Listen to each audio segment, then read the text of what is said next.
جو شخص حد سے نکل جائے اور اپنے پروردگار کی آیتوں پر ایمان نہ لائے ہم اس کو ایسا ہی بدلہ دیتے ہیں، اور آخرت کا عذاب بہت سخت اور ہمیشہ باقی رہنے والا ہے۔ تو کیا یہ بات ان لوگوں کے لیے موجب ہدایت نہ ہوئی کہ ہم ان سے پہلے بہت سے فرقوں کو ہلاک کر چکے ہیں جن کے رہنے کے مقامات میں یہ چلتے پھرتے ہیں۔ عقل والوں کے لیے اس میں بہت سی نشانیاں ہیں، اور اگر ایک بات تمہارے پروردگار کی طرف سے پہلے صادر اور جزائے اعمال کے لیے ایک میعاد مقرر نہ ہو چکی ہوتی تو نزول عذاب لازم ہو جاتا۔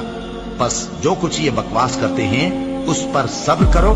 اور سورج کے نکلنے سے پہلے اور اس کے غروب ہونے سے پہلے اپنے پروردگار کی تسبیح و تحمید کیا کرو، اور رات کی کچھ گھڑیوں میں بھی اس کی تسبیح کیا کرو، اور دن کے مختلف اوقات یعنی دوپہر کے وقت بھی، تاکہ تم خوش ہو جاؤ۔